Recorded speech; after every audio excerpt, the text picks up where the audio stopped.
যারা আল্লাহ পাকের ওহিতে বিশ্বাস করে সে হচ্ছে সবচেয়ে স্মার্ট মানুষ। কারণ আল্লাহ পাকের ওহির সব জ্ঞান তো আমি ভেদ করে যেতে পারবো না, কারণ আমি তো আগামীকাল কি হবে তাই জানি না। আগামীকাল কি হবে তাই যে জানে না, সে কিভাবে পরকালের জীবনকে ব্যাখ্যা করবে? কিয়ামতের মাঠে কে কোথায় দাঁড়াবে, কার হাসর কোথায় হবে, কে জান্নাতে যাবে কে জাহান্নামে যাবে, আমি কি বলতে পারবো? কার সাথে কোন ফেরেশতা আছে, কার সাথে কি আকৃতির শয়তান আছে, শয়তান তাকে কিভাবে ওয়াসওয়াসা দেয়, কবরে কি আযাব হয়, আত্মা কাকে বলে, স্বপ্নে মানুষ কেন দেখে হাসে কাঁদে, স্বপ্ন কিভাবে সত্যি হয়, এরকম অনেক প্রশ্ন আছে গায়েবের। এগুলোকে আমরা ব্যাখ্যা করতে পারবো? অতএব গায়েবে বিশ্বাস না করলে কেউ মুমিন হতে পারে না। আর আল্লাহ রাব্বুল আলামিন এই গায়েবের খবর জানেন।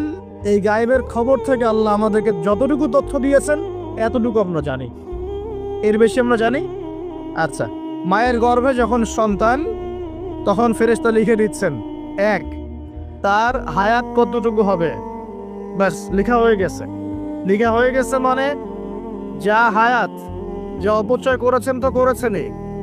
এখন সারা জীবন যদি মাথাটা ঠুকরে ঠুকরে কাঁদেন, তাও ওই অপচয়কৃত দিনগুলো ফিরে আসবে না। শিক্ষা নিবেন না এখান থেকে? 30 বছর চলে গেছে মানে 30 বছর আল্লাহর নাফরমানি করেছেন, সারা জীবন মাথা ঠুকরে কাঁদলেও ওই 30 বছর ফিরে আসবে না। আসবে যুবক ভাই? অতএব কি করা উচিত? ফিরে আসা উচিত নাকি এভাবেই চলতে থাকবে? লিখা হয়ে গেছে, বাড়বেও না কমবেও না। 2, রিজিক কি কি পাবেন, আপনার রিজিক সব লেখা হয়ে গেছে। এখন আপনারা কি রিজিকটাকে হালাল পথে চাচ্ছেন না হারাম পথে? যদি হালাল পথে চান ওই অ্যামাউন্ট অফ রিজিকই পাবেন, যদি হারাম পথে চান ওই রিজিকই পাবেন, এর বাইরে যাবে না। রিজিক যাবে, যাহলে সবর করেন, আল্লাহ পাক হালাল পথেই রিজিক দিবে ইনশাআল্লাহ তাআলা। রিজিক বৃদ্ধির জন্য কিছু আমল আছে, তার মধ্যে শ্রেষ্ঠ আমল হচ্ছে নামাজ। এর সাথে চাষ্টের নামাজ পড়া। চাষ্ট মানে সলাতুদ দুহা, এর আগে ইশরাকের নামাজ আছে। রিজিক বৃদ্ধির জন্য আত্মীয়তার সম্পর্ক বজায় রাখতে হয়। আত্মীয়তার সম্পর্ক বজায় রাখলে রিজিক প্রশস্ত হবে।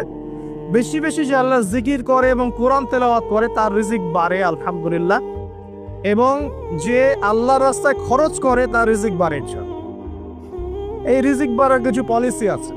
সবচেয়ে শ্রেষ্ঠটা হচ্ছে নামাজ, আল্লাহর জিকির তেলাওয়াত, এরপর আমলের মধ্যে আত্মীয়তার সম্পর্ক বজায় রাখা। নবীজি বলছেন কেউ যদি চায় যে তার রিজিকটা লম্বা হোক, হায়াতটা লম্বা হোক, সে যেন আত্মীয়তার সম্পর্ক বজায় রাখে। আত্মীয়তার সম্পর্ক এখন আস্তে আস্তে নষ্ট হয়ে যাচ্ছে না? খেয়াল করে দেখেন, আত্মীয়তার সম্পর্ক আপনি বজায় রাখবেন। মনে রাখবেন, আমি বারবার একটা কথা বলেছি আপনাদের ওয়াজ মাহফিলে, যে পৃথিবীতে যে কাজই করবেন আল্লাহর সন্তুষ্টির জন্য করবেন। আত্মীয়তার সম্পর্ক বজায় রাখবেন আল্লাহর সন্তুষ্টির জন্য, তাদের কাছে কিছু পাওয়ার আশায় না। যখনই আপনি কারোর কাছে কিছু পাওয়ার আশা করবেন আপনি কষ্ট পাবেন। যখনই কারোর কাছে কিছু পাওয়ার আশা করবেন আপনি কষ্ট পাবেন। কারোর কাছে এত বেশি পাওয়ার আশা করবেন না। কার কাছে পাওয়ার আশা করবেন? আল্লাহর কাছে, যে আমি এই কাজটা করছি, আল্লাহ আমাকে পুরস্কার দিবে ইনশাআল্লাহ। আমি আত্মীয়তার সম্পর্ক বজায় রাখছি কেন? আল্লাহর কাছে রিজিকে বরকতের আশায়, আল্লাহর সন্তুষ্টির জন্য। মনে রাখবেন প্রিয় ভাইয়েরা, আমল কবুল হওয়ার শর্ত মোটামুটি 3টা। কয়টা? 1 নম্বর, আমলগুলো হতে হবে আল্লাহর সন্তুষ্টির জন্য। 1। 2 নম্বর, আমলটা হতে হবে রাসূলুল্লাহ সাল্লাল্লাহু আলাইহি ওয়াসাল্লামের পদ্ধতিতে, অন্য কারো পদ্ধতিতে নয়। 3 নম্বর, আমলটা করার জন্য আপনার রিজিকটা হতে হবে হালাল। হারাম রিজিকের আমল আল্লাহর কাছে কবুল হয় না। আল্লাহ পাক আমাদের সবাইকে হালাল রিজিকের ব্যবস্থা করে দিন এবং রিজিকটাকে প্রশস্ত করুন, আমিন। তো রিজিক লেখা হয়ে গেছে। 2। 3 নাম্বার, লেখা হয়ে গেছে এ ব্যক্তি কি কি কাজ করবে দুনিয়ায়। এ ব্যক্তি দুনিয়ায় কি কি কাজ করবে সব লেখা হয়ে গেছে। এখন যদি একটা চোর বলে যে আল্লাহ পাক আমার তাকদিরে লিখেছিলেন যে আমি চুরি করব, তাই আমি চুরি করেছি। এখন যদি একজন ধর্ষক বলে আল্লাহ আমার তাকদিরে লিখেছিল যে আমি ধর্ষণ করব, তাই ধর্ষণ করেছি। এখন যদি যারা এই জনগণের কিছু সম্পদ আত্মসাৎ করে খেয়ে ফেলছে তারা যদি বলে আল্লাহ তাকদিরে লিখছিলেন জন্যই দুর্নীতি করেছি, তাহলে কথাটা কি হবে? গ্রহণযোগ্য হবে? এখন যদি দলিল দেয় তাকদীরে তো লেখা ছিল। এই আকীদাটার নাম হচ্ছে জাবারিয়া আকীদা। কি আকীদা? জাবারিয়া। এমন একজন ব্যক্তি উমর রাদিয়াল্লাহু আনহুর দরবারে এসেছিল, চোর চুরি করেছে, ধরা পড়েছে। উমর রাদিয়াল্লাহু আনহু বলেছেন হাত কেটে ফেলো। তখন সে বলছে যে আমার হাত তো কাটা যাবে না, কেন? আল্লাহ পাক তাকদীরে লিখেছেন আমি চুরি করব, তাই চুরি করেছি। উমর রাদিয়াল্লাহু আনহুর সামনে এই কথাটা বলেছে। আর উমর রাদিয়াল্লাহু আনহু কি বিচক্ষণ মানুষ ছিলেন না বোকাশোকা ছিলেন? বলেন, তার মতো শাসক পাওয়া যাবে? তার মতো আরো একজন শাসক আসবে ইনশাআল্লাহ পৃথিবীতে। তার নাম কি? নবী ঈসা আলাইহিস সালাম, ইনশাআল্লাহ তাআলা। এবং তার আগে আরো একজন ইমাম আসবেন। তার নাম কি? তার নাম হচ্ছে মুহাম্মদ। কি নাম? তার নাম মুহাম্মদ, তার উপাধি হচ্ছে। কখন আসবেন? যখন পৃথিবীতে যুদ্ধ বিগ্রহ ছড়িয়ে পড়বে, ব্যাপক আকারে মালহামা চলবে, তখন আসবেন। কাদের পক্ষে আসবেন? মুসলিমদের পক্ষে। কি উদ্দেশ্যে আসবেন? সারা বিশ্বে জুলুম তুলে ফেলার জন্য। এবং আরেকটা কি উদ্দেশ্য? ওই জেরুজালেম উদ্ধার করার জন্য। কোন জেরুজালেম? যেটা এখন দখল করে আছে। চারপাশে আরবরা, মাঝখানে ও কেমন করে দখল করে আছে? আরবদেরকে হাতের মুঠোয় নিয়ে নিয়েছে। এই কারণে মুনাফিকদের উপর টিকে আছে সে, এবং তার পশ্চিমা মিত্রদের উপর টিকে আছে। ঈসা আলাইহিস সালাম কেন আসবেন? এই জায়গাটা পুনরুদ্ধার করার জন্য। ঈসা আলাইহিস সালাম কি পরাজিত হবেন না বিজয়ী হবেন? কত বছর বিশ্ব শাসন করবেন? 40 বছর। এগুলো হবে বিশ্বে, এগুলো হওয়া এখনো বাকি আছে। আরো কি হবে? মুসলিমরা কনস্টান্টিনোপল আবার জয় করবে। এই কনস্টান্টিনোপলের মধ্যে ফিতনা দেখা দিবে অচিরেই, মুসলিমরা ওইটা আবার দখল করবে ইনশাআল্লাহ তাআলা। আরো কি হবে? বললাম ভূমিকম্পের বছরগুলো আসবে সামনে, এবং মুতায়নুন শাদীদ, মহামারীও আসবে। আরো কি? বড় বড় 3টা ভূমিকম্প বাকি আছে এখনো। আগে বলেছি লেকচারে, একটা পৃথিবীর পূর্বে, একটা পশ্চিমে, একটা মাঝখানে। এগুলো এখনো বাকি আছে। বিশ্বে অনেক কিছু হওয়া এখনো বাকি আছে। এখন যা দেখছি এগুলোই সব না, এগুলো চলে যাবে। সময় কি হবে? চলে যাবে। আরো নতুন সময় আসবে ইনশাআল্লাহ তাআলা। আমাদের দায়িত্ব কি? আমাদের দায়িত্ব পরিস্থিতি বুঝে দিন ধরে রাখা, আমল করা, এবং মানুষকে দিনের দিকে আহ্বান করা। আমরা যদি দায়িত্ব পালন না করি তাহলে কি হবে? আল্লাহ পাক আমাদেরকে সরিয়ে দিয়ে নতুন কওম নিয়ে আসবেন। আল্লাহ পাক সূরা মুহাম্মাদে বলেছেন, ওয়া ইন তাতাওয়াল্লাউ, তোমরা যদি মুখ ফিরিয়ে নাও, ইয়াস্তাবদিল কওমান গায়রাকুম, আল্লাহ পাক নতুন কওমকে তোমাদের জায়গায় স্থলাভিষিক্ত করবেন। সুম্মা লা ইয়াকুনু আমসালাকুম, তারা তোমাদের মতো হবে না, মানে আমাদের মতো অপদার্থ হবে না। উম্মার বিজয়ের শর্ত কি? আল্লাহ সূরা মুহাম্মাদই বলেছেন, ইন তানসুরুল্লাহ ইয়ানসুরুকুম, তোমরা আল্লাহর দ্বীনকে সাহায্য করো, তবেই আল্লাহ তোমাদেরকে সাহায্য করবে। ওয়া ইউসাব্বিত আকদামাকুম, তোমাদের পা আল্লাহ দৃঢ় করে রাখবেন। আমরা আল্লাহকে সাহায্য না করলে আল্লাহ পাক আমাদেরকে সাহায্য করবেন না। সিম্পল। আল্লাহ পাক সূরা রা'দের মধ্যে বলেন, ইন্নাল্লাহা লা ইউগাইয়িরু মা বিকওমিন হাত্তা ইউগাইয়িরু মা বিআনফুসিহিম, আল্লাহ পাক কোনো কওমের অবস্থা ততক্ষণ পরিবর্তন করেন না যতক্ষণ না সেই কওম তার নিজের অবস্থার পরিবর্তনের চেষ্টা করে। তাহলে আমাদের পরিবর্তন কেন হচ্ছে না? কারণ আমরা নামাজ ছেড়ে দিয়েছি। 90% মুসলিমের দেশে কত পার্সেন্ট নামাজ পড়ে চিন্তা করে দেখবেন। আমরা কোরআন ছেড়ে দিয়েছি। 90% মুসলিমের দেশে কত পার্সেন্ট বিশুদ্ধ করে কোরআন তেলাওয়াত করতে পারে? একটু খোঁজ নিয়ে দেখবেন। কোরআন সুমারি করে দেখেন, নামাজ সুমারি করে দেখেন, তাহলে বুঝতে পারবেন। আর যারা কোরআন পড়তে জানে তাদের মধ্যে কত পার্সেন্ট কোরআনের অর্থটা বোঝে, এটা আরো বড় বিষয়। তারপরে আবার কারা মেনে চলে, এটা আরো বড় বিষয়। আর আমরা কতজন মানুষ দিন ইসলামকে সামগ্রিক দিন হিসেবে মানি, এটাও একটা বড় বিষয়। আমরা মানি ঠিকই, আংশিক আংশিক। যেমন ইবাদত বন্দেগীর জীবনে মুসলমান, অর্থনৈতিক জীবনে গিয়ে আবার সুদখোর, এমন না বিষয়টা? এমন হয় না বিষয়টা? ইবাদত বন্দেগীর জীবনে আমি পাক্কা মুসলিম, কপালে সেজদার দাগ আছে মাশাআল্লাহ, দাড়ি টুপিও আছে মাশাআল্লাহ, কিন্তু ব্যবসায় গিয়ে মাপে কম দিচ্ছি না, ব্যবসায় গিয়ে আমি আরাম ভেজাল দিচ্ছি কিনা, এরকম হচ্ছে কিনা? হচ্ছে। কিন্তু সে কিন্তু মুসলিম এবং নামাজও পড়ে। তা আমাদের সমস্যা ভাই এখানেই। এখন এই সমস্যাটা সলভ করলে ইনশাল্লাহ সব সমস্যা সলভ হয়ে যাবে ইনশাল্লাহ। সমস্যাটা কি, আমরা ইসলামটাকে আংশিকভাবে মানি, পরিপূর্ণ জীবনে ইসলাম বাস্তবায়ন করতে পারছি না। আপনি হয়তো কেউই পারছি না। ফখর করলে বলার নাই যে আমি খুব পারছি, আসলে আমিও পারছি না। কারণ এই যুগে এটা পারাটা খুব ডিফিকাল্ট। এই যুগে পারাটা কি খুবই কঠিন, কিন্তু এটাই তো এই যুগের চ্যালেঞ্জ। নবীজি বলেছেন, তোমাদের সামনে এমন যুগ আসছে যে যুগে ঈমান ধরে রাখাটা হাতের মধ্যে আগুন ধরে রাখার মতো হবে। তবে সুসংবাদ ওই যুগে তাদের জন্য যারা আমার সুন্নতকে আবার জীবিত করতে পারবে। যে আমার মৃত সুন্নতকে জীবিত করবে, আল্লাহ পাক তাকে 50 জন শহীদ সাহাবীর সমান নেকি আল্লাহ পাক ভালোবাসেন কিনা? তাহলে এই পুরো মহাবিশ্ব সৃষ্টি করে আল্লাহ পাক কি মহাবিশ্বের মধ্যে ভালোবাসা ছড়িয়ে দেন নাই? আল্লাহ রাব্বুল আলামিন 6 দিনে মহাবিশ্ব সৃষ্টি করে মহাবিশ্বের সব জায়গায় যার যার কাজ তাকে বুঝিয়ে দিলেন। কোন গ্রহ কি কাজ করবে, কোন সৌরজগৎ কেমন করে চলবে, দুনিয়া কিভাবে ঘুরবে, সূর্য কিভাবে উঠবে, চাঁদ কিভাবে আসবে, কোন মাখলুক কি কাজ করবে, ফেরেশতাদের কাজ কি হবে, ইত্যাদি ইত্যাদি। আল্লাহ পাক সমস্ত কাজ বুঝিয়ে দিলেন। সূরা আলিফ লাম মিম সেজদা, হামিম সেজদার মধ্যে আছে, পড়ে দেখবেন। আল্লাহ পাক পুরো মহাবিশ্বের দায়িত্ব বন্টন করে দিলেন। এবার আল্লাহ রাব্বুল আলামিন কি করলেন শোনেন। আল্লাহ রাব্বুল আলামিন বলছেন, এই পুরো মাখলুক কায়নাত সৃষ্টি করার পর আল্লাহ পাক তার রহমতকে 100 ভাগে ভাগ করলেন। কত ভাগে? আল্লাহ পাকের দয়া, রহমত, ভালোবাসাকে 100 ভাগে ভাগ করলেন। ভাগ করে এক ভাগ, মাত্র এক ভাগ আল্লাহ পাক পুরো মহাবিশ্বে ছড়িয়ে দিলেন, বলেন সুবহানাল্লাহ। বাকি 99 ভাগ রহমত আল্লাহ পাক তার কাছে রাখলেন। এই এক ভাগ ভালোবাসার কারণেই এই যে সন্তান কান্না করলে মায়ের বুক ফেটে যায়, সন্তান অসুস্থ হলে বাবার বুক ফেটে যায়, যেই বাবা সহজে চোখের পানি কাউকে দেখায় না, সেই বাবা জায়নামাজে দাঁড়িয়ে চোখের পানি ছাড়তে থাকে।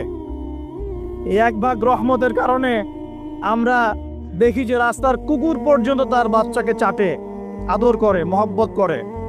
এই এক ভাগ রহমতের কারণে আমরা আমাদের স্ত্রীদেরকে মহব্বত করি, স্ত্রীকে সুখে রাখার জন্য জীবনটা পর্যন্ত বিলিয়ে দেয়।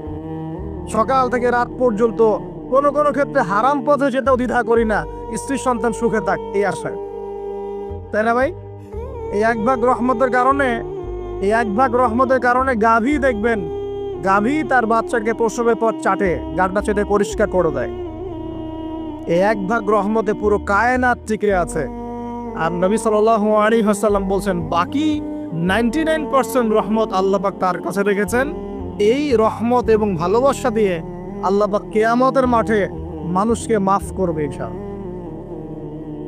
তার মানে বলে আল্লাহু আকবার, তার মানে আমরা আশা করতে পারি ইনশাআল্লাহ তাআলা আমরা আল্লাহর জান্নাত পাবো। ইনশাআল্লাহ পাবো কি না? শুধু একটা কাজ যদি উম্মত করতে পারে জান্নাত পাবে। বলে দিব কোনটা? অনেক কাজই আছে, কিন্তু স্পেশাল একটা কাজ, একটা। আল্লাহ রাব্বুল আলামিন মেরাজের রাতে তার নবীকে উঠিয়ে নিয়েছিলেন, উঠিয়ে নিয়ে কাছে নিয়ে আসছেন, একদম কাছে, আর যে আরশের কাছাকাছি।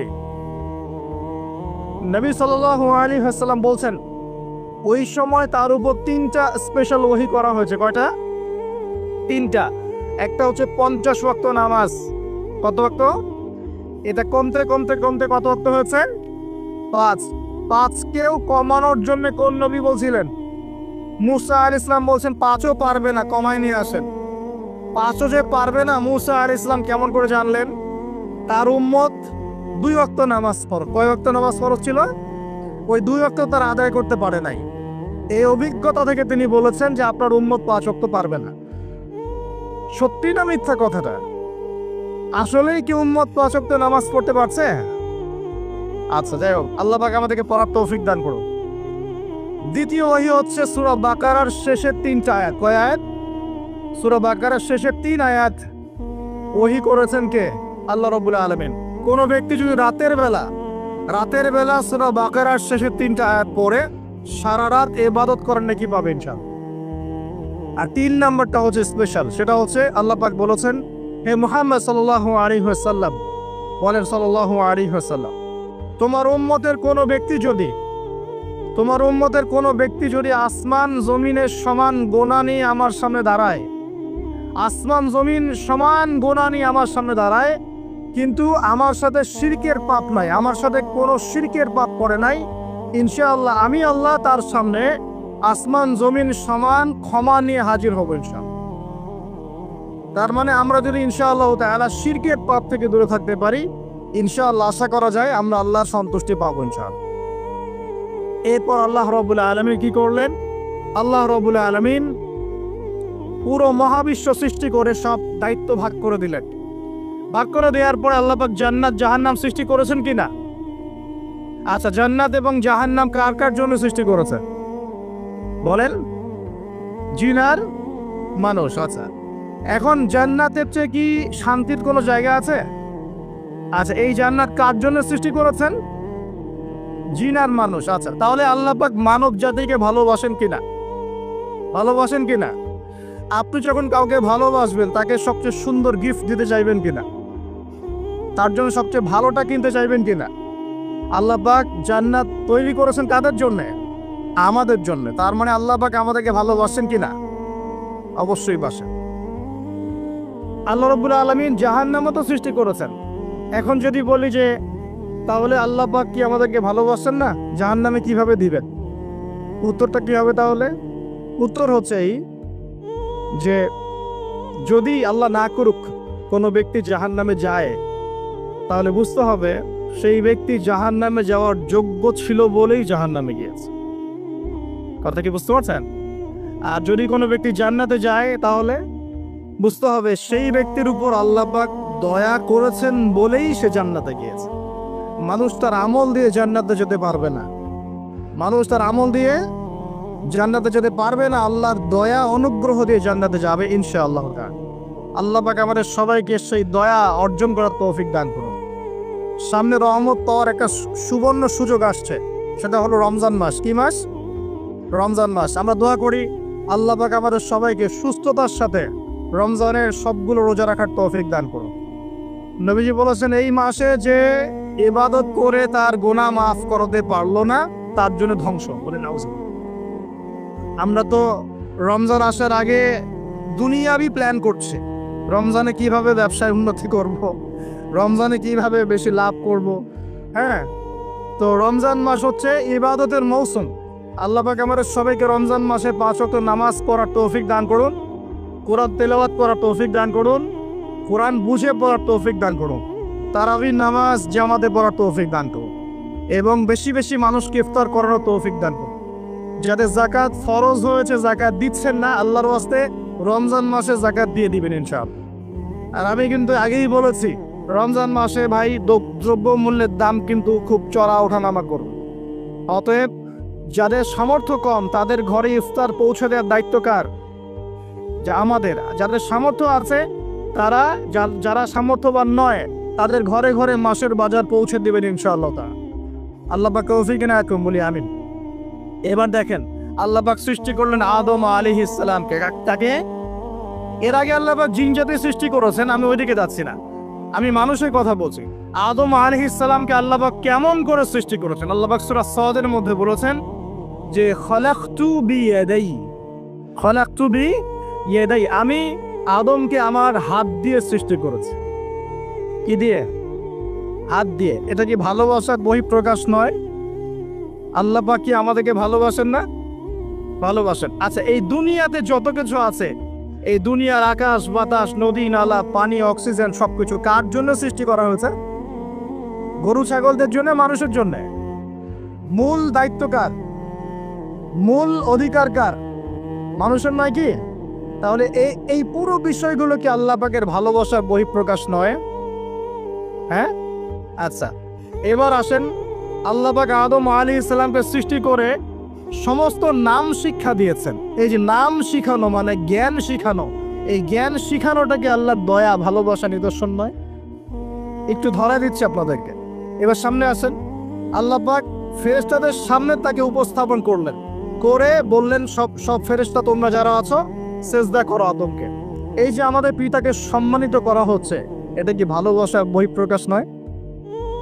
এবার আমাদের পিতাকে সম্মানিত করা হলো, ইবলিস সেজদা করলো না, সে কিয়াস করলো, বাতিল কিয়াস, যুক্তি দিল আমি তার চেয়ে শ্রেষ্ঠ ইত্যাদি। আল্লাহ পাক ইবলিসকে অভিশপ্ত করলেন, আমাদের পিতা তাকে জান্নাতে রাখলেন। এই যে জান্নাতে রাখলেন, এটা কি আল্লাহ পাকের ভালোবাসা নয়? এবার আল্লাহ পাক আদম আলাইহিস সালামের পাঁজর থেকে সৃষ্টি করলেন তার স্ত্রী হাওয়া আলাইহিস সালামকে। ওই যে শুরুতে বলেছি, স্রষ্টা একা থাকতে পারলেও সৃষ্টি কি পারবে? এই জন্য আদম আলাইহিস সালামের পাঁজর থেকে তার স্ত্রীকে সৃষ্টি করা হয়েছে, উভয়ের মাঝখানে ভালোবাসা দিয়ে দেওয়া হয়েছে। বলেন সুবহানাল্লাহ। এই জিনা ভালোবাসা নিদর্শন নয়, বিয়ে শাদী হচ্ছে ভালোবাসার নিদর্শন। আল্লাহ পাক বলেছেন সূরা রুমের মধ্যে, ওয়াজআলা বাইনাহুমা মাওয়াজ্জাতা ওয়া রাহমা, আমি আল্লাহ স্বামী স্ত্রীর মধ্যে ভালোবাসা এবং হৃদ্যতা সৃষ্টি করে দিয়েছি। বলেন সুবহানাল্লাহ। তার মানে এই হারাম সম্পর্ক যেটা দেখছেন, এটা হলো একটা জেনার পথ। আর যখন আমরা হালাল ভাবে বিয়ে শাদী করবেন, আপনারা করবেন, তখন দেখবেন আল্লাহ পাকের পক্ষ থেকে ভালোবাসা সৃষ্টি হয়ে যাবে ইনশাআল্লাহ। অতএব ওয়াদা করতে পারি তো আল্লাহর কাছে যে নিজের চরিত্রকে পবিত্র রাখবো ইনশাআল্লাহ, হারাম কোনো সম্পর্কে যাব না ইনশাআল্লাহ, কোনো সহি প্রেমেও যাব না ইনশাআল্লাহ। এটা সহি প্রেম আবার কি জিনিস? দিনী ভাই দিনী বোনের মধ্যে এখন প্রেম চলে, এগুলো হয় না মাঝে মাঝে? এগুলো বন্ধ করতে হবে। হালাল উপার্জনের সোর্স হয়ে গেলেই দিনদার মেয়ে দেখে বিয়ে করে ফেলবেন ইনশাআল্লাহ তাআলা। অন্য কোনো পথে যাবেন না, কোনো হারাম পথে যাবেন না। ওয়াদা করেন ইনশাআল্লাহ? রাজি আছেন তো ইনশাআল্লাহ? আল্লাহ কবুল করুন, আমিন। আর বিয়ের সময় অবশ্যই দিনদারিতা দেখবেন, অন্য কিছু না। অন্য কিছু পরে, দিনদারিতা আগে। দিনদারিতা আছে, নামাজ পড়ে, পর্দা করে, মাশাআল্লাহ সব দিক ঠিক আছে, তারপরে দেখবেন আপনি অন্য কিছু, তার আগে নয়। কথা ঠিক আছে? একইভাবে মেয়েদের ক্ষেত্রেও, যে আগে দেখবেন না ছেলে কত বড় চাকরি করে, ছেলের কত বড় বাড়ি আছে, গাড়ি আছে, এটা পরে। আগে দেখবেন ছেলে নামাজি কিনা, সুন্নত আছে কিনা, ইসলামের জন্য তার সফট কর্নার আছে কিনা, ইসলাম প্র্যাকটিস করে কিনা, এগুলো আগে দেখবেন। এগুলো না দেখলে কি হবে জানেন? বিয়ের 1 বছর 2 বছর পরেই বুঝতে পারবেন দুনিয়াটা জাহান্নাম হয়ে গেছে। নাউজুবিল্লাহ। দুনিয়াতেই তখন জাহান্নামের আযাবের স্বাদ ভোগ করতে হবে। নাউজুবিল্লাহ। আল্লাহ পাক আমাদেরকে হেফাজত করুন, আমিন। তো এই যে আল্লাহ পাক আদম আলাইহিস সালামের পাঁজর থেকে সৃষ্টি করলেন কাকে, এবং ভালোবাসা দিয়ে দিলেন উভয়ের মাঝখানে, এটা কি আল্লাহ পাকের দয়া নয়? আল্লাহ পাক ভালোবাসেন না? এবার দেখেন, গাছের কাছে যেতে নিষেধ করলেন। আমি কিন্তু শর্ট করে বলছি, গাছের কাছে যেতে নিষেধ করলেন, তোমরা জান্নাতে থাকো, খাও, যা ইচ্ছা করো, কিন্তু ওয়ালা তাকরাবা হাযিহি শাজারা, এই গাছের কাছেও যাবে না। একটা পরীক্ষা, জাস্ট একটা পরীক্ষা। এখানে কিন্তু বলা হচ্ছে গাছের কাছেও যাবে না, বলা হচ্ছে না যে গাছের ফল খাবে না। ঠিক যেমন আল্লাহ বলেছেন তোমরা জেনার কাছেও যাবে না। আল্লাহ পাক কিন্তু বলেন নাই জেনা করবে না, আল্লাহ পাক বলেছেন তোমরা জেনার কাছেও যাবে না। তো এখান থেকে আমরা এই হুকুমটার কঠোরতা বুঝতে পারি। তো প্রিয় ভাইরা, এখানে আমাদের পিতামাতা শয়তানের প্রলোভনে পড়ে গেলেন। কেন পড়লেন? শয়তান ওয়াসওয়াসা দিল যে আমি কি তোমাদেরকে এমন গাছের কথা বলে দিব যে গাছের কাছে গেলে বা যার ফল খেলে তোমরা চিরস্থায়ী জীবন পাবে এবং তোমরা ফেরেশতা হয়ে যাবে, এরকম কথা বলল, এবং তোমরা কোনোদিন মরবে না। হাল আদুল্লুকা আলা শাজারাতিল খুলদি ওয়া মুলকিন লা ইয়াবলা, এই দুটো ওয়াসওয়াসা, চিরস্থায়িত্বের ওয়াসওয়াসা এবং অমরত্বের ওয়াসওয়াসা দিয়ে আমাদের পিতামাতাকে নিয়ে গেল। এখন আমাদের পিতামাতা কি ফল খেয়েছিলেন কি খান নাই? আচ্ছা, এখন আল্লাহ পাকের দৃষ্টিতে অন্যায় হয়েছে কিনা? এরপরে আমাদের পিতামাতা কি করলেন? বললেন রব্বানা যালামনা আনফুসানা ওয়া ইল্লাম তাগফির লানা ওয়া তারহামনা লানাকুনান্না মিনাল খাসিরিন। এই যে দোয়াটা তারা করলেন, এই দোয়াটা করার পরে আল্লাহ পাক কি তাদেরকে মাফ করে দিয়েছেন কি দেন নাই? বলেন, কথা বলেন। আল্লাহ পাক মাফ করে দিয়েছেন কি দেন নাই? এই যে অন্যায় করার পরেও আল্লাহ যে ক্ষমা করে দেন, মানে গুনাহ করার পরেও যে আদম সন্তানকে আল্লাহ পাক মাফ করে দেন, এটা কি আল্লাহ পাকের রহমত, দয়া কি নয়? আচ্ছা, এটা আল্লাহ পাকের নিদর্শন ছিল ভালোবাসার। এরপর আল্লাহ পাক দুনিয়াতে পাঠিয়ে দিলেন, কারণ এটা পরীক্ষা। দুনিয়াটা পরীক্ষার জায়গা, পরীক্ষা দিচ্ছি আমরা এখানে। এখন পরীক্ষা ক্ষেত্রে কি আল্লাহ পাক আমাদেরকে একা ছেড়ে দিয়েছেন? আল্লাহ পাক কি আমাদেরকে একা ছেড়ে দিয়েছেন?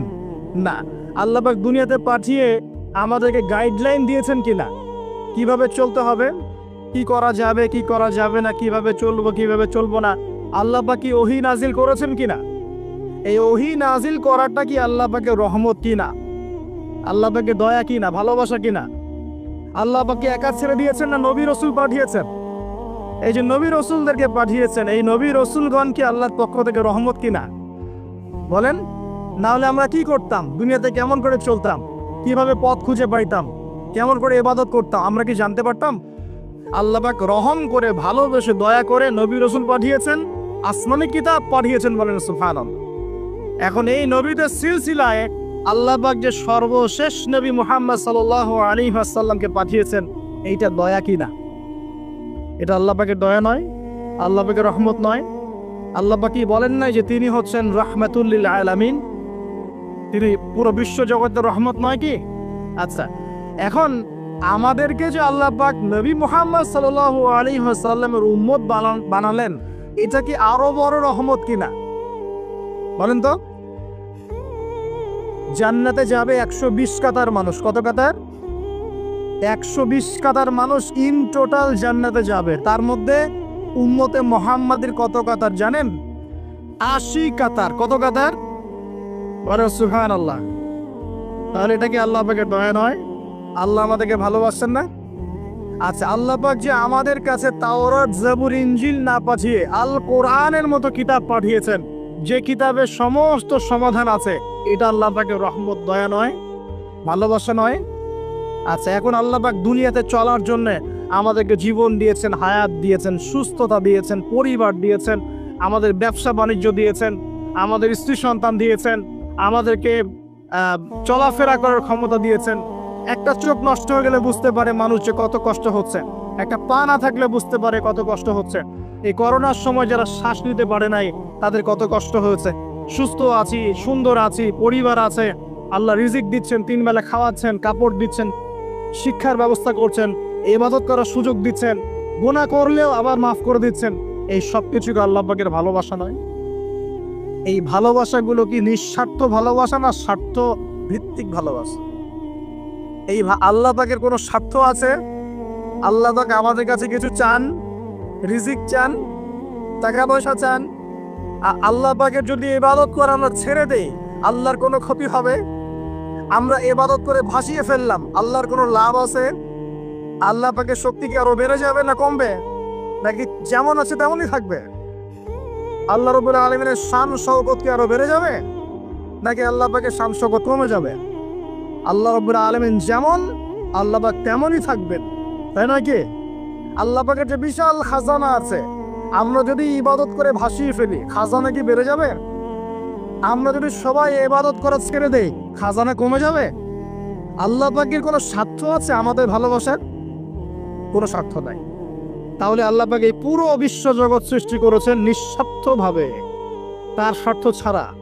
এত অসংখ্য নেয়ামতে আমাদেরকে ভর্তি করে রেখেছেন আমাদের স্বার্থে, তার কোনো স্বার্থ নাই। কোনো স্বার্থ আছে? এই পরীক্ষা পাস করলে আমরা আবার জান্নাতে যাব ইনশাআল্লাহ। ওই জান্নাতে যাওয়ার পরে কি আমাদের স্বার্থ থাকবে না আল্লাহ পাকের স্বার্থ থাকবে? সুবহানাল্লাহ। এই এতটুকু যদি বুঝতে পারি, আল্লাহ পাক একমাত্র সত্তা যিনি আমাদেরকে প্রকৃত অর্থে ভালোবাসেন। বাকি যত কিছু আছে আমাদের চারপাশে, এই ভালোবাসাগুলোর পিছনে একটা একটা স্বার্থ থাকে। কথা বুঝতে পারছেন না মনে হয়? সন্তানকে অনেক ভালোবাসেন, বুঝলাম, পিতামাতা, কিন্তু এই সন্তান যদি আপনার মনের মতো করে না চলে, একসময় কিন্তু আপনিও সন্তানের উপর রুষ্ট হবেন না? স্ত্রীর জন্য এত কিছু করছেন, দেখবেন কোনো একদিন আপনি করতে পারলেন না, দেখবেন সেদিনই আপনাকে একদম ধুয়ে রেখে দিল একদম। এমন হয় কি না? তা আমাদের ভালোবাসাগুলোর পিছনে কোনো কোনো স্বার্থ থাকে কি না? আর এই যে জেনা চলছে, এই জেনার মধ্যে মূল স্বার্থটা কি? যৌনতা। মূল স্বার্থ কি? ছেলেও চায় মেয়েকে ভোগ করতে, মেয়েও চায় ছেলেকে ভোগ করতে, এবং বলে না না এটা পবিত্র ভালোবাসা, আমরা বিয়ে করার জন্যই জেনা করেছি, নাউজুবিল্লাহ, তাই না? বলে না আমরা তো বিয়ে করব, সমস্যা কি? ফ্রি মিক্সিং করলে কি সমস্যা? তাহলে বিয়ে যদি করবা, তাহলে মেলামেশা বিয়ের পরেই করো, ব্যাস, নিঃস্বার্থ প্রমাণ হবে। বিয়ে যদি করার উদ্দেশ্য থাকে, তাহলে বিয়ের আগে আর দেখা সাক্ষাৎ করো না, কথাবার্তা বলো না, একবার বিয়ে করো তারপরে করো, তখন দেখবেন না না এটাতে রাজি না, তার মানে স্বার্থ এখানে আছে। তারা নিঃস্বার্থভাবে কে আমাদেরকে ভালোবাসে। অতএব প্রিয় ভাইয়েরা এবং বোনেরা যারা শুনছেন লেকচার, নিঃস্বার্থভাবে যে সত্তা আমাদেরকে ভালোবাসেন সেই সত্তাকে ভালোবাসতে শিখুন। আল্লাহ পাক তৌফিক দান করুন। এখন আল্লাহ পাক আমাদেরকে কিছু কিছু ক্ষেত্রে ভালোবাসতে বলেছেন, যেমন আল্লাহ পাক তার দ্বীনকে ভালোবাসতে বলেছেন, আল্লাহ পাক তার নবীকে ভালোবাসতে বলেছেন, আল্লাহ পাক আমাদের পিতামাতাকে ভালোবাসতে বলেছেন, আল্লাহ পাক আত্মীয়তার সম্পর্ক রক্ষা করতে বলেছেন, আল্লাহ পাক রক্তের সম্পর্ক বজায় রাখতে বলেছেন, আল্লাহ পাক স্ত্রী সন্তানকেও ভালোবাসতে বলেছেন। আল্লাহ পাক কিন্তু তার রাস্তায় জানমাল ব্যয় করে আল্লাহর পথে দাওয়াত এবং জিহাদ করতে বলেছেন। এখন এগুলো আল্লাহ বলেছেন বলে আমরা করব, আল্লাহ পাক ভালোবাসতে বলেছেন বলে আমি ভালোবাসব, কিন্তু উদ্দেশ্য হবে আল্লাহর সন্তুষ্টি অর্জন করা। আমি কেন আমার মাকে ভালোবাসি? বিকজ আমার মায়ের পায়ের নিচে আমার জান্নাত। আল্লাহ ভালোবাসতে বলেছেন তাই বাসি। আমি কেন বাবাকে ভালোবাসি? আল্লাহ ভালোবাসতে বলেছেন তাই ভালোবাসি। আমি কেন আমার স্ত্রীকে ভালোবাসবো? কারণ আল্লাহ পাক ভালোবাসতে বলেছেন তাই বাসি। আমি কেন আমার সন্তানকে ভালোবাসবো? আল্লাহ পাক বলেছেন নেককার সন্তান আমার জন্য ওসিলা হবে, এই জন্য ভালোবাসি। আল্লাহ পাক আমাকে বলেছেন নবীকে ভালোবাসতে, আমি নবীকে ভালোবাসবো।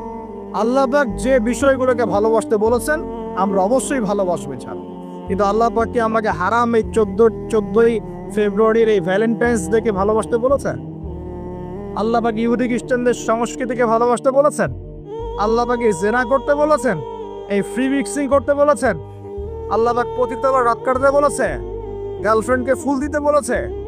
আল্লাহ রাব্বুল আলামিন কি বলেছে বিয়ের আগে শারীরিক সম্পর্ক করো? আল্লাহ পাক বলেছে যে আজকে সকালে সম্পর্ক করো, কালকে ব্রেকআপ, তারপর আরেকটা মেয়ের সাথে, তারপর আরেকটা ছেলের সাথে? আল্লাহ পাক ফোনে ফোনে এসব প্রেম করতে বলেছে? আল্লাহ পাক এগুলো হারাম করেছেন, বাস আমি করবো না, সিম্পল। নিজের প্রবৃত্তি অনেক কিছু চাইবে, নিজের প্রবৃত্তিকে আল্লাহর সামনে আত্মসমর্পণ করার নাম হচ্ছে ইসলাম। মন যা চায় তা করা যাবে না। কেন? কারণ আমি কারাগারের জীবনে বসে আছি। কারাগারের মধ্যে মন যা চায় তাই করা যাবে না। এই কাজগুলো কখন করব? আমি বিয়ে শাদী করার পরে করব। বিয়ে শাদী করবেন, আপনি স্ত্রীকে নিয়ে ঘোরেন, স্ত্রীকে নিয়ে আল্লাহর সৃষ্টি দেখেন, স্ত্রীকে নিয়ে আপনি বাইকে ঘোরেন, রিক্সায় ঘোরেন, চটপটি খান, ফুচকা খান, আইসক্রিম খান, কোনো সমস্যা নাই। এবার তো যুবকরা বলবো যে ভাই বিয়ে শাদী তো দেয় না, কি করব? আমি পরামর্শ দিচ্ছি বড় ভাই হিসেবে, প্রথমে হালাল রিজিকের সোর্স করতে হবে। রিজিকের সোর্স না করে বিয়ে করা যাবে না, আত্মসম্মান থাকবে না। তাহলে পুরুষ মানুষের আত্মসম্মান কখন চলে যায়? যখন হাত পাততে হয় তখন। যখন আপনি রিজিকের সোর্স তৈরি করেছেন, আপনি স্বাবলম্বী, আপনি মাশাআল্লাহ মাসে 10, 20, 30 হাজার টাকা আর্ন করেন বা 1 লাখ 2 লাখ টাকা আর্ন করেন, আলহামদুলিল্লাহ, কারো কাছে হাত পাততে হয় না, সবাই দেখবেন আপনাকে সম্মান দিবে। যখন আপনার অন্যের কাছে হাত পাততে হবে তখন দেখবেন স্ত্রীও সম্মান করছে না। তো এই জন্য ডিগনিটি আগে, ডিগনিটি ফার্স্ট। আপনার ডিগনিটি অর্জন করতে হলে একটা হালাল উপার্জনের সোর্স লাগবে, এক। তারপরে পিতামাতাকে বোঝানোর চেষ্টা করবেন। যদি কাউকে পছন্দ করেও থাকেন না দেখেই বা শুনে যে হ্যাঁ ওখানে একজন দিনদার মেয়ে ইত্যাদি, তাহলে পারিবারিকভাবে বিয়ের প্রস্তাব পাঠাবেন, নিজে পণ্ডিতি করতে যাবেন না, পারিবারিকভাবে পাঠাবেন। যদি রাজি হয় আলহামদুলিল্লাহ, রাজি না হলে কি নিজে নিয়ে পালায় যাবেন? এই কাজ করতে যাবেন না। ইস্তেখারা করবেন। কি করবেন? ইস্তেখারা 2 রাকাত নফল নামাজ পড়ে আল্লাহর কাছে দোয়া করবেন। হিসনুল মুসলিম বইটা কিনবেন, ওখানে দেখবেন ইস্তেখারার দোয়া আছে। ইস্তেখারা মানে হচ্ছে আল্লাহর সাথে পরামর্শ করা।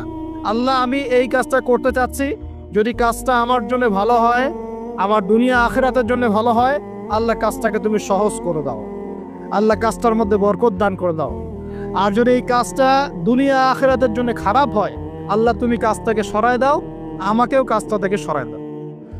এটা হচ্ছে ইস্তেখারা। এই দোয়া বেশি বেশি করলে ইনশাল্লাহ আল্লাহর পক্ষ থেকেই ফয়সালা হবে। আর এই জায়গায় বেশি ব্যতিব্যস্ত হবেন না। অনেক সময় কিন্তু ফ্যান্টাসিতে ভুগি আমরা, অস্থির হয়ে যাই। অস্থির হলেই ডিসিশন নিতে ভুল হবে, অস্থির হলেই ডিসিশন নিতে ভুল হবে। স্থির থাকতে হবে। আর নিজেকে স্থির রাখার জন্য কি করবেন? বেশি বেশি নফল রোজা রাখবেন। বেশি বেশি কি করবেন? নফল রোজা রাখবেন আর ভালো কাজে ব্যস্ত রাখবেন নিজেকে। ভালো কাজে কি করবেন? ব্যস্ত রাখবেন। একা একা থাকলে আর এই যে খারাপ সার্কেলের মধ্যে থাকলেই মাথার মধ্যে শয়তান ভর করবে, তখন দেখবেন অস্থির হয়ে গেছেন আপনি। স্থির হওয়ার চেষ্টা করেন, ভালো কাজে ব্যস্ত রাখেন, হালাল পথ অবলম্বন করে হারাম থেকে বেঁচে থাকেন। এখন যে জায়গায় আসছিলাম এখান থেকে আস্তে আস্তে শেষের দিকে যাব। দেখুন, আল্লাহ পাক যে বিষয়গুলোকে ভালোবাসতে বলেছেন আমি ভালোবাসবো, এই ভালোবাসা জায়েজ, হালাল। এই ভালোবাসার উদ্দেশ্য আল্লাহর সন্তুষ্টি অর্জন করা। এই ভালোবাসার উদ্দেশ্য এই নয় যে আমি যাকে ভালোবাসি তার কাছে আমি কিছু প্রত্যাশা করছি। না, আমি কিছু প্রত্যাশা করছি না, আমি প্রত্যাশা করছি আল্লাহর সন্তুষ্টি। তখন দেখবেন সে আপনাকে কষ্ট দিলেও আপনি সবর করতে পারবেন। কেন সবর করতে পারবেন? কারণ আপনি তো আল্লাহর সন্তুষ্টির জন্য তাকে ভালোবাসছেন, আপনার তো কোনো স্বার্থ নাই। এখন আপনি দেখবেন রিল্যাক্স থাকতে পারবেন, সম্পর্ক টিকেও থাকবে এবং আপনি ক্ষমা করতে পারবেন মানুষকে। যখন নিজের চাওয়াটাকে আপনি ইনফোর্স করতে চাইবেন তখন কিন্তু আপনি এই সম্পর্ক নষ্ট করে ফেলতে পারেন, কারণ আপনি হক পাচ্ছেন না। সামনে আসেন। এবার আমরা কি ওয়াদা করতে পারি যুবক ভাইরা, ইনশাআল্লাহ তাআলা আমরা হারাম পথে যাব না, হালাল পথে থাকবো? পশ্চিমাদের এই মদতপৃষ্ঠ এই সো কল্ড ভালোবাসা দিবসের এই স্রোতে আমরা গা ভাসাবো না, আমরা কি ওয়াদা করতে পারি? আমরা কি ওয়াদা করতে পারি যে ইনশাআল্লাহ আমরা হালাল ভাবে বিয়ে শাদী করবো, কোনো হারামে যাব না ইনশাআল্লাহ? এই সমাজ থেকে জেনা বন্ধ করতে হবে, এই সমাজ থেকে ফ্রি মিক্সিং বন্ধ করতে হবে, এই সমাজ থেকে সমস্ত পতিতালয়কে বন্ধ করতে হবে।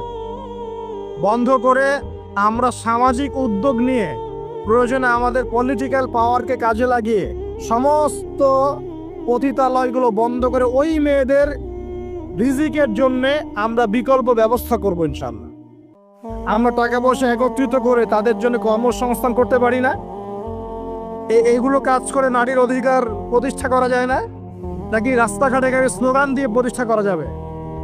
সমস্ত যে নোংরা জায়গাগুলো আছে এগুলো বন্ধ করে ওই মেয়েদের, ওই মেয়েরা কিন্তু কারো মা, ওরা দেখবেন কারো বোন, কারো স্ত্রী বা কারো সহধর্মিনী কিছু একটা হবেন, তারাও কিন্তু মানুষ, তারাও মানুষ, হয়তো অন্ধকার জগৎ হারিয়ে গেছে, দালালের খপ্পরে পড়েছে বা পেটের দায় পরে কাজ করছে। যদি আমরা তাদের জন্য বিকল্প ব্যবস্থা করে দিতে পারি, আল্লাহ পাক আমাদেরকে তৌফিক দান করুন, তাদের জন্য কর্মসংস্থানের ব্যবস্থা করতে পারি, একটা মেয়েও এই হারাম পথে যাবে না ইনশাআল্লাহ।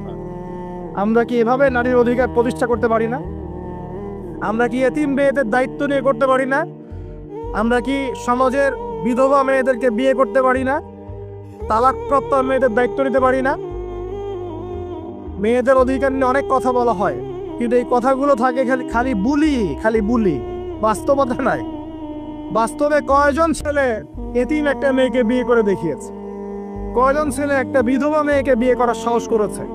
কয়জন ছেলে একটা তালাকপ্রাপ্ত একটা মেয়েকে বিয়ে করে দেখিয়েছে হ্যাঁ আমি তার দায়িত্ব নিলাম? কয়জন করেছে এগুলো? শুধু এসব বুলি আওড়ালে হবে না, আমাদেরকে কাজ করে দেখাতে হবে। আল্লাহ পাক তৌফিক দান। আবার কিছু কিছু মানুষ এখন আবার ফ্যান্টাসিতে ভুগছে আর কি, যে একাই 4-5 জনের দায়িত্ব নিয়ে ফেলবে। শোনেন, কিছু কিছু বিষয় কোরআন হাদিসে আছে ঠিকই, কিন্তু যারা এই পথে পা বাড়ায় নাই তাদের অভিজ্ঞতা অত বেশি নয় যারা পা বাড়িয়েছে। অতএব ফ্যান্টাসি বাদ দেন। আমি পরামর্শ দেই, দিনদার মুত্তাকি একজন মনের মতো ভালোবাসার স্ত্রী যদি পেয়ে যান, তাকে নিয়ে দুনিয়ার জীবনটা কাটিয়ে দেন। ডানেও দেখতে যায় না, বামেও দেখতে যায়, কারণ সবাই সবকিছু করতে পারবে না, সবাইকে আল্লাহ পাক একই রকম ফিজিক্যাল, মেন্টাল, ইকোনমিক্যাল সামর্থ্য দেন নাই, তাই সবাইকে সব করতে হবে না। আর এগুলো ক্ষেত্র বিশেষে সবার জন্য আমভাবে নয়। আল্লাহ পাক আমাদেরকে বোঝার তৌফিক দান করুন। এবার দেখুন, শেষ করার আগে আমি এদিকে কয়েকটা পয়েন্টস বলে শেষ করছি। এখন আমরা বুঝতে পারলাম যে আল্লাহ পাক পুরো সৃষ্টি জগৎকে ভালোবাসেন। আল্লাহ পাক আমাকে ভালোবাসেন, আপনাকে ভালোবাসেন বলেই আজকে আপনি এখানে বসে আছেন। আল্লাহ পাক আপনাকে ভালোবাসেন বলেই লক্ষ লক্ষ কোটি কোটি মানুষ এখন জেনা করছে। আজকের দিনে আপনি ওয়াজ মাহফিলে বসে আছেন। আল্লাহ পাক আপনাকে ভালোবাসেন বলেই আপনি আল্লাহকে সিজদা দেওয়ার তৌফিক পেয়েছেন। আপনি লা ইলাহা ইল্লাল্লাহ কালিমা শিখেছেন। আপনি এই যে কোরআন পড়তে শিখেছেন, কোরআন পড়ছেন, হাদিস পড়ছেন, নবীর দ্বীনের প্রতি মহব্বত আছে, আল্লাহ আপনাকে ভালোবাসেন বলেই হচ্ছে। কখন বুঝবেন আল্লাহ আপনাকে ভালোবাসছে? যখন আল্লাহ পাকের অনুমোদিত কাজগুলো আপনার ভালো লাগবে। নামাজ পড়তে ভালো লাগছে, রোজা রাখতে ভালো লাগছে, কোরআন তেলাওয়াত করতে ভালো লাগছে, আল্লাহর জিকির করতে ভালো লাগছে, আলেম ওলামার সাথে থাকতে ভালো লাগছে, ঠিক আছে? আল্লাহর হালাল কাজগুলো যখন ভালো লাগবে বেশি বেশি, বুঝবেন আল্লাহ আপনাকে নির্ঘাত মহব্বত করেন। আর যখন আল্লাহ পাকে নিষেধগুলো, হারাম, মদ আমার ভালো লাগে না, জেনা ভালো লাগে না, আমার খারাপ জিনিস দেখতে ভালো লাগে না, খারাপ শুনতে ভালো লাগে না, বুঝবেন আল্লাহ আপনাকে ভালোবাসে। আর যখন দেখবেন খারাপের পিছনে আপনার ঝোঁক বেশি, দুর্নীতি করতে ভালো লাগে, সুদ খাইতে ভালো লাগে, ঘুষ খাইতে ভালো লাগে, কাউকে ঠকাইলে মনে হয় আমি স্মার্ট হয়ে গেল, হ্যাঁ, মানুষের টাকা আত্মসাৎ করতে ভালো লাগে, নামাজ না পড়ে ঘুম দিতে ভালো লাগে, ঠিক আছে, রমজান মাসে বিড়ি টানতে ভালো লাগে, ঠিক আছে, মেয়ের সাথে যে টাঙ্কি মারতে ভালো লাগে, তখন বুঝবেন যে আল্লাহ আপনাকে এখনো ভালোবাসেন, বা আপনি আল্লাহর ভালোবাসা পাওয়ার যোগ্যতা হারিয়ে ফেলেছেন। আল্লাহ পাক আমাদেরকে বোঝার তৌফিক দান করুন। এখন আসি, আল্লাহ পাক এবং তার রাসূল আমাদেরকে এমন কি কি কাজ বলেছেন যেই কাজগুলো করলে আমরা সরাসরি আল্লাহর ভালোবাসা পাবো ইনশাআল্লাহ। জানার দরকার আছে কি নাই? আমি অল্প কয়েকটা কাজ বলে শেষ করছি। এক নাম্বার, আল্লাহ এবং তার রাসূল আমাদেরকে জানিয়েছেন আমরা যদি তাওহীদের উপর থাকতে পারি, একত্ববাদ, লা ইলাহা ইল্লাল্লাহ, আল্লাহর ভালোবাসা পাবো ইনশাআল্লাহ। যে ব্যক্তি শিরকের পাপে লিপ্ত আছে সে আল্লাহর ভালোবাসা পাবে না, যতক্ষণ না সে তওবা করে ফিরে আসছে। অতএব আল্লাহর ভালোবাসা পাওয়ার জন্য এক নম্বর কাজ কি ভাই? আল্লাহর তাওহীদের কালিমা লা ইলাহা ইল্লাল্লাহ এর উপর থাকা, শিরক বাদ দেওয়া। শিরক সম্পর্কে জানার জন্য একটা বই পড়েন, কিতাবুত তাওহীদ। কি নাম বললাম? কিতাবুত তাওহীদ। একটাই পড়েন, দেখবেন ইনশাআল্লাহ শিরক কাকে বলে, কত প্রকার, কি কি, কোন কোন কাজ করলে শিরক হয়, সব জানতে পারবেন ইনশাআল্লাহ। এই বইটা একটু কঠিন, এই বইটার ব্যাখ্যা বের হয়েছে, ব্যাখ্যা যুক্ত বই কিনবেন এবং যেগুলো বুঝবেন না ওলামায়ে কেরামকে জিজ্ঞাসা করবেন, কারণ সবগুলো কিন্তু বুঝতে পারবেন। এক নাম্বার। দুই, নবী সাল্লাল্লাহু আলাইহি ওয়াসাল্লামের অনুসরণ করলে আল্লাহ আমাদেরকে ভালোবাসবেন। দলিল, আল্লাহ পাক সূরা আলে ইমরানের মধ্যে বলছেন 21 নম্বর আয়াতে আল্লাহ বলছেন, কুল, হে নবী আপনি বলে দিন, ইন কুনতুম তুহিব্বুনাল্লাহ, তোমরা যদি, হে আদম সন্তান, হে উম্মতে মুহাম্মাদী, তোমরা যদি আল্লাহর ভালোবাসা পেতে চাও, ফাত্তাবিউনি, তোমরা আমাকে অনুসরণ করো। কাকে? আমাকে বলতে কাকে? রাসূলুল্লাহ সাল্লাল্লাহু আলাইহি ওয়াসাল্লামকে। তাহলে কি হবে? ইউহিব্বুকুমুল্লাহ, আল্লাহ পাকও তোমাদেরকে ভালোবাসবেন বলে সুবহানাল্লাহ। আল্লাহ আমাকে ভালোবাসবেন ইনশাআল্লাহ। আর কি? ইয়াগফির লাকুম যুনুবাকুম, আল্লাহ পাক তোমাদের সমস্ত গুনাহ মাফ করে দিবেন। আল্লাহু গফুর রহিম, আল্লাহ পাক পরম করুণাময়, অসীম দয়ালু। তার মানে আল্লাহকে পাওয়ার, আল্লাহর ভালোবাসা পাওয়ার দুই নাম্বার কি মাধ্যম? নবী সাল্লাল্লাহু আলাইহি ওয়াসাল্লামের সুন্নত অনুযায়ী জীবন গড়া। ভাই শুরু করব কোত্থেকে? শুরু করবেন চেহারা থেকে। কোত্থেকে? চেহারায় দাড়ি ছেড়ে দিব ইনশাআল্লাহ। রাজি আছি তো? গোফ ছোট করে ফেলবো ইনশাআল্লাহ। রাজি আছি তো ইনশাআল্লাহ? চেহারায় সেজদার দাগ থাকবে ইনশাআল্লাহ। তার মানে নামাজি হতে হবে, ঠিক আছে? পোশাক পরিচ্ছেদ হবে রাসূলুল্লাহ সাল্লাল্লাহু আলাইহি ওয়াসাল্লামের মতো, ঢিলে ঢালা মুত্তাকিদের পোশাক। চুল হবে কার মতো?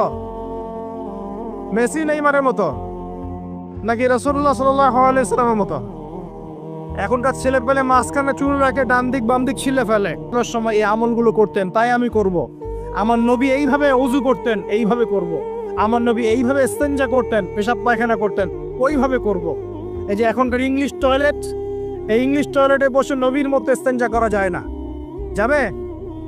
ওলামায়ে কেরামকে জিজ্ঞাসা করেন, নবী সাল্লাল্লাহু আলাইহি ওয়াসাল্লাম বাম পায়ে ভর দিয়ে ইস্তেঞ্জা করতেন। কোন পায়ে? এখন বসেন ইংলিশের উপরে, বাম পায়ে কেমনে বসবেন? সম্ভব?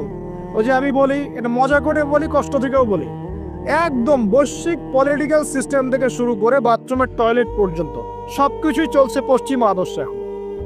সবকিছু, এভরিথিং, একদম বাথরুমের কমোড পর্যন্ত। এখন তো কমোড উঠে গেছে, এখন সামনে একটা বালতি রেখে দেয় গামলার মতো, এখানেই পেশাব করতে হয়। দেখেন নাই মনে হয় আপনারা? দেখবেন অচিরেই এগুলো আসতেছে সামনে, দাঁড়ায় বসার কোনো সুযোগ নেই। আর সবগুলো মাপ সমান, আর কারো হাইট যদি 6 ফুট, কারো 5 ফুট হয়, তখন কি হবে?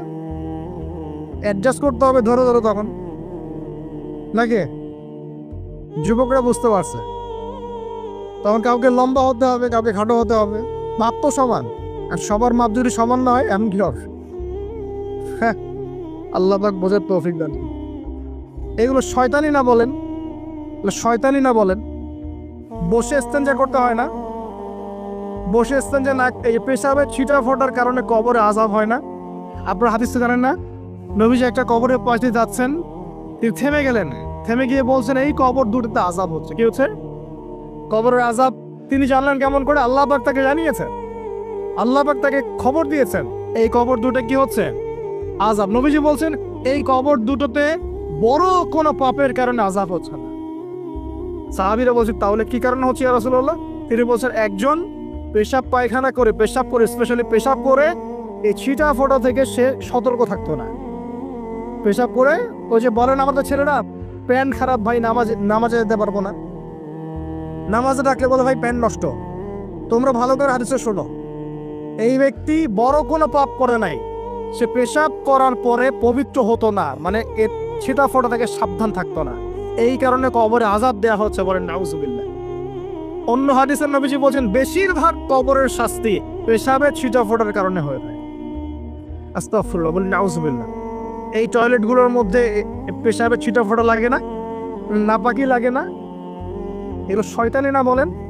আরেকটা হচ্ছে আরেকটা কবর, সেই কবরে তিনি বলছেন এই কবরে আযাব দেওয়া হচ্ছে এই ব্যক্তি চগলখুরি করতো। কি করতো? চগলখুরি, মানে একজনের কথা আরেকজনকে লাগাইতো, আরেকজনের কথা আরেকজনকে লাগাইতো। এই কাজ করে না এখন সমাজের মানুষ? এই কাজ কিছু ফেসবুক আর ইউটিউবারও করো তোমরা। একজনের ভিডিও আরেকজনের পাশে লাগাই দাও, আরেকজনেরটা আরেকজনে লাগাই দাও, এই করে উম্মার মধ্যে বিভক্তি সৃষ্টি করতেছে। কিছু কিছু কারণে, এইসব কারণেও রেস্ট্রিকশন দিতে হয়েছে আমাদেরকে, কিছু মনে করবেন না। কারণ আমরা দেখেছি এর গুড সাইড যেমন আছে, ব্যাড সাইড আরো বেশি আছে। এটাকে নিয়মতান্ত্রিকভাবে ইউজ করতে না পারলে ফিতনা বাড়তে থাকবে। আল্লাহ পাক আমাদেরকে বোঝার তৌফিক দান করুন। প্রিয় ভাইয়েরা, প্রতিটা কাজ সুন্নত মতো করবো আমরা ইনশাআল্লাহ। এখন শুধু কি আমরা এই চেহারা, সুরত, ইস্তেঞ্জা, খাওয়া দাওয়া এগুলোই নবীর মতো করে করব, নাকি আমাদের ব্যবসা, সমাজ, পরিবার, ইবাদত সবই করব? এই জায়গায় সমস্যা কি? আমরা মাশাআল্লাহ দাড়ি টুপি রাখতে রাজি আছি, কিন্তু ব্যবসায়িক জীবনে হারাম ছাড়তে রাজি নাই, অর্থনৈতিক জীবনে সুদ ছাড়তে রাজি নাই, ঘুষ দুর্নীতি ছাড়তে রাজি নাই। আল্লাহ আমাদেরকে ছাড়ার তৌফিক দান করুন। আল্লাহ পাক আমাদেরকে পরিপূর্ণভাবে নবীর সুন্নাত পালন করার তৌফিক দান করুন। 1 নাম্বার আল্লাহর ভালোবাসা পাওয়ার মাধ্যম তাওহীদ, 2 নাম্বার নবীর সুন্নাত, 3 নাম্বার বেশি থেকে বেশি কোরআন তেলাওয়াত করা। কি করা? আমার সাথে বলেন, বেশি বেশি কি করা? কোরআন তেলাওয়াত করা। কেন? কারণ কোরআন হচ্ছে আল্লাহর কালাম। কোরআন কার কালাম? কোরআনের মধ্য দিয়ে আপনি আল্লাহর সাথে কথা বলতে পারবেন। বলেন সুবহানাল্লাহ। এভাবে যখন কোরআন পড়বেন বুঝে বুঝে, আপনি আল্লাহর সাথে সরাসরি কথা বলবেন ইনশাআল্লাহ। এই কোরআনের মধ্য দিয়ে আল্লাহর ভালোবাসা পাওয়া যাবে ইনশাআল্লাহ। সর্বশ্রেষ্ঠ নফল আমলের মধ্যে একটা হচ্ছে কি? আল কোরআন তেলাওয়াত করা। আল্লাহ পাক আমাদেরকে তেলাওয়াত করার তৌফিক দান করেন। 3টা বললাম। 4 নাম্বার, বেশি থেকে বেশি আল্লাহর জিকির করা। কি করা ভাই? চলতে ফিরতে উঠতে বসতে অলওয়েজ সুবহানাল্লাহ, আলহামদুলিল্লাহ, লা ইলাহা ইল্লাল্লাহ, আল্লাহু আকবার, লা হাওলা ওয়ালা কুওয়াতা ইল্লা বিল্লাহ, এগুলো চলতে থাকবে। ঠিক আছে ইনশাআল্লাহ? চলতে ফিরতে পড়বেন আল্লাহুম্মা সাল্লি আলা মুহাম্মদ, আল্লাহুম্মা বারিক আলা মুহাম্মদ। ঠিক আছে? হাসবি আল্লাহ ওয়া নি'মাল ওয়াকিল, রাদিতু বিল্লাহি রাব্বান ওয়া বিল ইসলামি দীনান ওয়া বি মুহাম্মাদিন নাবিয়্যা। যত জিকির আজগার আছে চলতে ফিরতে অলওয়েজ পড়তে থাকবে। লা ইলাহা ইল্লাল্লাহ ওয়াহদাহু লা শারীকা লা, লাহুল মুলক ওয়া লাহুল হামদ ওয়া হুয়া আলা কুল্লি শাইইন কাদির। আস্তাগফিরুল্লাহাল্লাযী লা ইলাহা ইল্লা হুয়াল হাইয়ুল কাইয়ুম ওয়া আতুবু ইলাইহি, লা হাওলা ওয়া লা কুওয়াতা ইল্লা বিল্লাহ। এগুলো পড়তে থাকবে। যে যত বেশি আল্লাহ জিকির করবে, তার কলবে আল্লাহ তত বেশি নূর দিবেন ইনশাআল্লাহ। আর যার কলবে যত বেশি নূর, সে তত বেশি আল্লাহর ভালোবাসা, মহব্বত পাবে ইনশাআল্লাহ। কয়টা বলছি ভাই? 4টা। 1 নাম্বার কিছু তাওহীদ, 2 নাম্বার নবীর সুন্নাত, 3 নাম্বার বলেন কোরআন তেলাওয়াত করা, 4 নাম্বার বেশি বেশি আল্লাহর জিকির করা, 5 নাম্বার স্পেশালি 5 নাম্বার বেশি বেশি আল্লাহর কাছে তওবা করা। কি করা? যে আল্লাহর কাছে তওবা করে আল্লাহ তাকে মহব্বত করেন। আলহামদুলিল্লাহ, যে আল্লাহর কাছে তওবা করে আল্লাহ তাকে মহব্বত করেন। আমাদের নবীজি প্রত্যেক দিন 70 থেকে 100 বার আল্লাহর কাছে তওবা করতেন। সুবহানাল্লাহ। পারা যাবে তো ইনশাআল্লাহ। 6 নম্বরটা হচ্ছে বেশি বেশি নামাজ আদায় করা। কি করা? আল্লাহকে পাওয়ার জন্য শ্রেষ্ঠ মাধ্যম হচ্ছে সেজদা করা। কি করা? আর সেজদা করা হয় সবচেয়ে শ্রেষ্ঠভাবে নামাজের মধ্য দিয়ে। কিসের মধ্য দিয়ে? ওয়াদা করতে পারি তো ইনশাআল্লাহ 5 ওয়াক্ত নামাজ পড়বো রেগুলার। কোন রকম যদি বাধ্যবাধকতা না থাকে, ওজন না থাকে, তাহলে মসজিদে গিয়ে পড়বো ইনশাআল্লাহ। পারবো তো ইনশাআল্লাহ। রমজান মাসে নামাজ শক্ত করে ধরবো ইনশাআল্লাহ। ঈদের পর ছেড়ে দিব ইনশাআল্লাহ। ঈদের পর ছেড়ে দিব কি? ঈদের পরেও ধরে রাখতে হবে ইনশাআল্লাহ তাআলা। আমাদের সমাজে মাশাআল্লাহ রমজান মাসে সবাই পাক্কা মুসল্লি হয়ে যায়, তাই না? কারণ শিকল দিয়ে বাধা থাকে শয়তানও মুক্ত হয়। ঈদের দিন ঢাকঢোল ধুমধারাক্কা গান বাজা শুরু হয়, তাই না? আল্লাহর ওয়াস্তে রমজানের শিক্ষাগুলো ধরে রাখবো ইনশাআল্লাহ তাআলা। আমরা সবাই 5 ওয়াক্ত নামাজ আদায় করবো ইনশাআল্লাহ রমজান মাসে। আর দৈনিক কমপক্ষে 12 রাকাত নফল নামাজ পড়বেন। সুন্নত বা নফল 12 রাকাত কমপক্ষে। কিরকম 12 রাকাত? ফজরের নামাজের আগে 2, জোহরের আগে 4, পরে 2, ঠিক আছে? 6 আর 2 8 হলো। মাগরিবের পরে 2, এশার পরে 2। এই 12 রাকাত নামাজ যে দিনের বেলা পড়ে, মানে একদিনে 24 ঘন্টায় পড়ে, আল্লাহ পাক তার জন্য জান্নাতে একটা করে ঘর নির্মাণ করেন। এই হাদিস জানতেন? দৈনিক 12 রাকাত সুন্নত বা নফল পড়লে আল্লাহর কাছে একটা করে জান্নাতে ঘর পাওয়া যাবে ইনশাআল্লাহ। আর জান্নাত উর্বর জায়গা। আপনি যদি চান আপনার জায়গায় বেশি বেশি গাছ লাগাতে, খালি পড়বেন সুবহানাল্লাহিল আযীম ওয়া বিহামদিহি, সুবহানাল্লাহিল আযীম ওয়া বিহামদিহি। একটা একটা করে খেজুর গাছ জন্মাবে ইনশাআল্লাহ তাআলা। বলবেন সুবহানাল্লাহি ওয়া বিহামদিহি সুবহানাল্লাহিল আযীম। আর বলবেন সুবহানাল্লাহিল আযীমি ওয়া বিহামদিহি। জান্নাতে গাছ রোপণ হবে ইনশাআল্লাহ তাআলা। এটা গেল 6 নাম্বার, নামাজ বেশি বেশি পড়া। 7 নাম্বার, জি বলছি, 7 নাম্বারটা হচ্ছে, আমি আর 4টা বলে শেষ করছি। 7 নাম্বারটা হচ্ছে যে সৃষ্টির সেবা করা। কি করা ভাই? একটা হাদিস আছে যে ইরহামু মান ফিল আরদ ইয়ারহামুকুম মান ফিস সামা। তোমরা জমিনবাসীর প্রতি রহম করো, আসমানবাসী তোমাদের উপর রহম করবে ইনশাআল্লাহ। আল্লাহর ভালোবাসা পাওয়ার অন্যতম মাধ্যম হচ্ছে জমিনবাসীর প্রতি রহম করেন। মুসলিম অমুসলিম সবাই মানুষ কি না? যারা আমাদের সাথে যুদ্ধে লিপ্ত নাই তারা তো আমাদের ভাই নাকি? যারা যুদ্ধে লিপ্ত আছে এরা শত্রু হতে পারে, যারা যুদ্ধে লিপ্ত নাই তারা তো আমাদের ভাই নাকি? তাদের বিপদ আপদে পাশে দাঁড়াবো না? একটা প্রাণীর অধিকার যদি আপনি রক্ষা করেন, একটা বিড়ালকে পানি না দেওয়ার অপরাধে এক মহিলা জাহান্নামে গিয়েছে, আর একটা কুকুরকে পানি পান করানোর সওয়াবের এই কাজের বিনিময়ে এক মহিলা জান্নাতে গিয়েছে। সুবহানাল্লাহ। তো পশু পাখির অধিকার যেখানে ইসলাম কথা বলেছে, এখানে পুরো মাখলুকের প্রতি আমাদের রহম দিল থাকতে হবে। আমাদের সবাইকে দয়া ভালোবাসা দেখাতে হবে ইনশাআল্লাহ। আল্লাহ পাক আমাদেরকে ভালোবাসবেন ইনশাআল্লাহ। 8 নাম্বারটা কি? এটা বেশি ইম্পর্টেন্ট। শোনেন, 8 নাম্বারটা হচ্ছে আল্লাহর জন্য কাউকে ভালোবাসা, আল্লাহর জন্য ঘৃণা করা। একটা এই হাদিসগুলো পড়তে পড়তে আমি আসলাম গাড়িতে। আল্লাহ পাক বলেছেন, শোনেন, আল্লাহ পাক বলেছেন কিয়ামতের মাঠে আল্লাহ পাক বলবেন, নিজেই বলবেন যে আইনা মুতাহাবুনা লিজালালি। আমার ইজ্জতের জন্য যারা পরস্পরকে ভালোবাসতো এরা কোথায়? আল্লাহ পাক ঘোষণা করবেন কোথায় তারা? যারা আমার জন্য পরস্পরকে ভালোবাসতো। আল্লাহ বলবেন আলিয়াউমা, আজকে, আজিল্লুহুম, আমি ওদেরকে ছায়া দিব, ফি জিল্লি, আমার আরশের ছায়ায়। বলেন সুবহানাল্লাহ। ইয়াউমা লা জিল্লা ইল্লা জিল্লি, যেদিন আমার এই আরশের ছায়া ছাড়া অন্য কোনো ছায়া থাকবে না। মানে কিয়ামতের মাঠে আল্লাহর আরশের ছায়ায় ছায়া পাবে কারা? যারা পরস্পরকে আল্লাহর জন্য ভালোবাসতো। এই যে আমরা এখানে আছি, আমরা কি একে অপরকে আল্লাহর জন্য ভালোবাসি না? আমি কি আপনাদেরকে চিনি? আপনারা কি আমাকে চিনেন?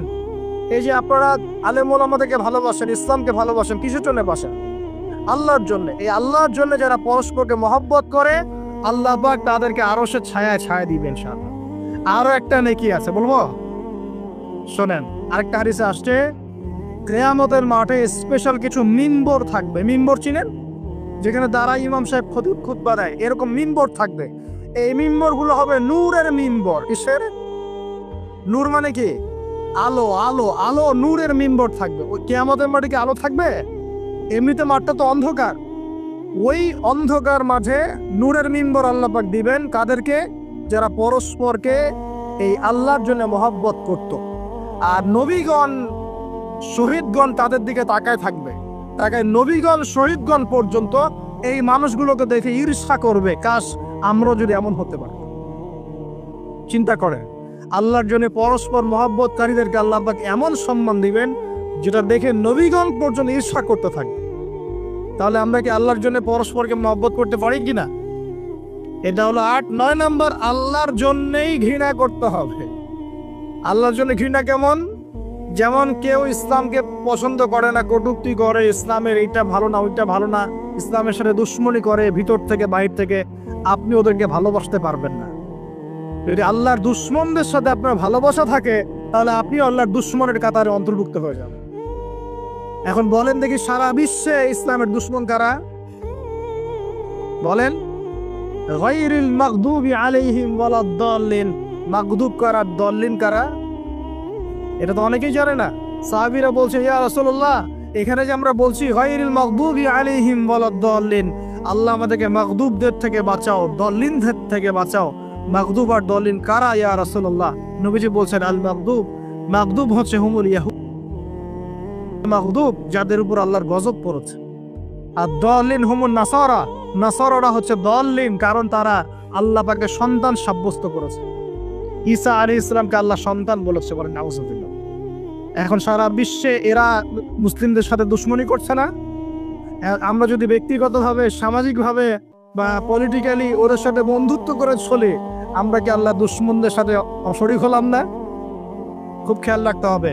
আল্লাহর জন্য ভালোবাসা, আল্লাহর জন্য দুশ্মনী, আল্লাহ পাক আমাদেরকে বোঝার তৌফিক দান করুন। এবং সবশেষ যেটা 10 নাম্বার, সেটা হলো আল্লাহওয়ালা মানুষ যারা, সেই মানুষদের সাথে মহব্বত রাখলে আল্লাহ আপনাকে ভালোবাসুন। আল্লাহওয়ালা মানুষদের সাথে মহব্বত রাখতে চান, নাকি আপনার এই জেনাকারী গার্লফ্রেন্ডের সাথে আপনি মহব্বত রাখতে চান? কার সাথে মহব্বত রাখতে চান? মনের ভিতর থেকে সমস্ত রকম হিংসা, বিদ্বেষ, অহংকার, রিয়া, পরশ্রীকাতরতা, এগুলোকে দূর করার তৌফিক আল্লাহ পাক দান করুন। আমরা দোয়া করি আল্লাহ পাক সবাইকে তাওহীদপন্থী হওয়ার তৌফিক দান করুন, নবীর সুন্নতের উপর আমল করার তৌফিক দান করুন। কেউ উঠবেন না, বসেন। নবী সাল্লাল্লাহু আলাইহি ওয়াসাল্লামের উম্মত হিসেবে তার সুন্নতকে সর্বোচ্চ অগ্রাধিকার দেওয়ার তৌফিক দান করুন। আল্লাহ পাক আমাদের সবাইকে আল্লাহ যাদেরকে ভালোবাসতে বলেছেন তাদেরকে ভালোবাসার তৌফিক দান করুন।